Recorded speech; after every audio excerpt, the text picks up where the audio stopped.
The Story of Ferdinand by Munro Leaf, illustrated by Robert Lawson. Once upon a time in Spain, there was a little bull, and his name was Ferdinand.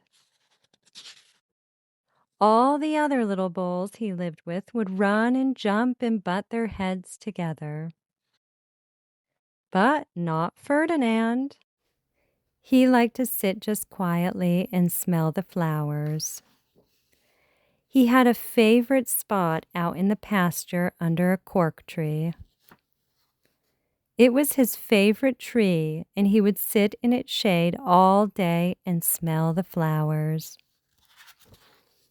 Sometimes his mother, who was a cow, would worry about him. She was afraid he would be lonesome all by himself. "Why don't you run and play with the other little bulls and skip and butt your head?" she would say. But Ferdinand would shake his head. "I like it better here, where I can sit just quietly and smell the flowers." His mother saw that he was not lonesome, and because she was an understanding mother, even though she was a cow, she let him just sit there and be happy. As the years went by, Ferdinand grew and grew until he was very big and strong. All the other bulls who had grown up with him in the same pasture would fight each other all day. They would butt each other and stick each other with their horns. What they wanted most of all was to be picked to fight at the bullfights in Madrid. But not Ferdinand. He still liked to sit just quietly under the cork tree and smell the flowers. One day, 5 men came in very funny hats to pick the biggest, fastest, roughest bull to fight in the bullfights in Madrid.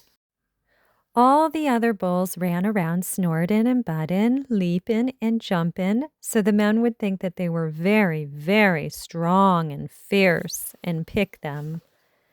Ferdinand knew that they wouldn't pick him, and he didn't care, so he went out to his favorite cork tree to sit down. He didn't look where he was sitting, and instead of sitting on the nice, cool grass in the shade, he sat on a bumblebee. Well, if you were a bumblebee and a bull sat on you, what would you do? You would sting him. And that is just what this bee did to Ferdinand. Wow, did it hurt! Ferdinand jumped up with a snort. He ran around puffing and snorting, butting and pawing the ground as if he were crazy. The 5 men saw him, and they all shouted with joy. Here was the largest and fiercest bull of all, just the one for the bullfights in Madrid. So they took him away for the bullfight day in a cart. What a day it was! Flags were flying, bands were playing, and all the lovely ladies had flowers in their hair. They had a parade into the bullring. First came the banderilleros with long, sharp pins with ribbons on them to stick in the bull and make him mad.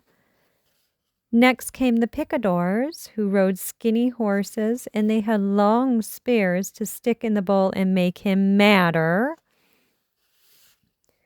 Then came the matador, the proudest of all.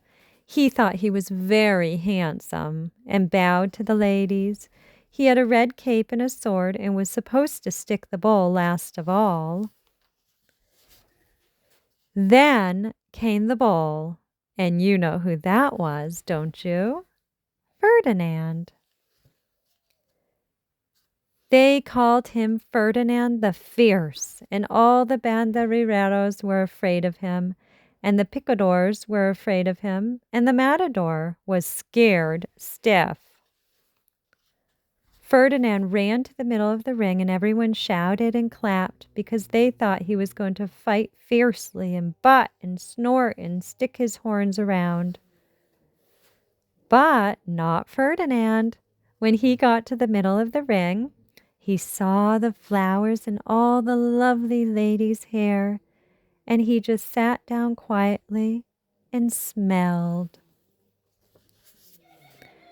He wouldn't fight and be fierce no matter what they did. He just sat and smelled.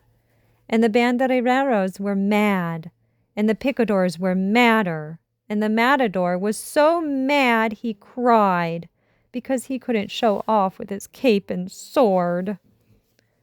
So they had to take Ferdinand home.